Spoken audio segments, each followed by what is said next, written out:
परंतु आज तुम्ही बघत असाल वरती बांधकाम चालू आहे। एक स्लॅबसुद्धा कोसळला त्याचा, जो बघितला असाल। आज नगरपालिकेची परिस्थिती अत्यंत वाईट झालेली आहे, संपूर्ण गळते नगरपालिका।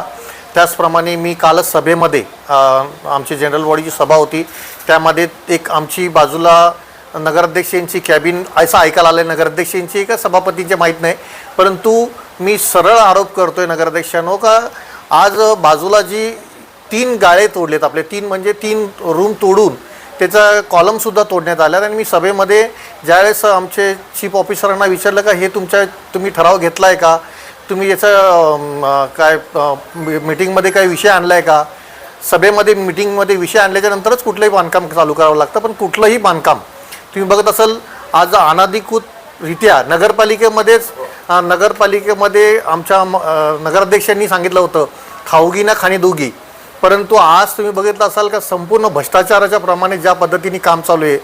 आज बघत असाल तुम्ही बाजूला मी पाणी दौरासुद्धा करतो, 3 रूम तोडलेत, 3 रूम तोडून त्याच्यामधले कॉलम तोडले, सिलिंग तोडले।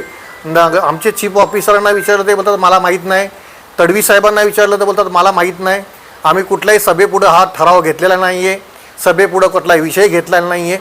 कुठली कॅबिन बनवताना किंवा कुठलं काम करताना एखाद्या सभेपुढं विषय आणायला लागतो, त्याचे मिनिट्स तयार व्हायला लागतात। या सगळ्या गोष्टी कुठल्याही न करता 3 भिंती तोडल्यात, 3-4 भिंती तोडून 3-4 हे तोडून त्यानंतर त्या कॅबिन बनवण्याचं अनधिकृतरित्या काम चालू आहे।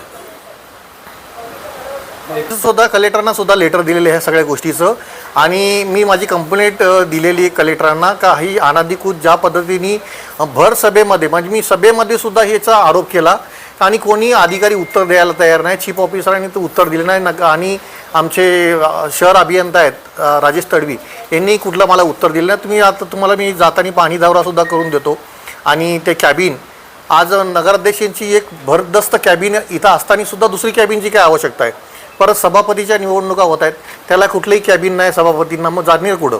वरती बांधकाम चालू आहे आपलं, त्याच्यामधले कॉलम तोडले गेलेत, RCC कुठल्या टाउन प्लॅनिंगची परमिशन नाही, चीफ ऑफिसरांची परमिशन नाही, कुठली टिप्पणी नाही आहे, काही मंजूर नसताना सुद्धा एवढं मोठं कॅबिनचं काम चालू आहे। चीफ ऑफिसरांनी टिप्पणी देऊन त्यानंतर नगराध्यक्षांची सही लागते, सभेपुढं त्याचा ठराव आणावा लागतो, सभेपुढं तो विषय आणावा लागतो, त्यानंतर पास होतं, त्यानंतर टेंडर निघतं, नंतर वर्क ऑर्डर होतं, परंतु असं कुठलंही त्याच्यामध्ये काय झालेलं नाही आहे। अनधिकृतरित्या एक कॉलम तोडून भिंती तोडून त्यानंतर काम चालू आहेत।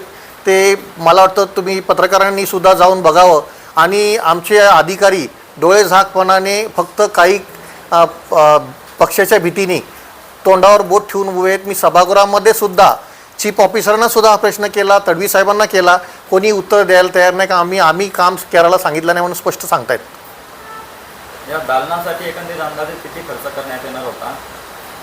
असं ऐकायला आलं का 1.5 कोटी खर्च अपेक्षित आहे, परंतु सभेमध्ये विशेष पास नसताना सुद्धा मग हा खर्च करतोय कोण नक्की, हा मोठा प्रश्न आहे।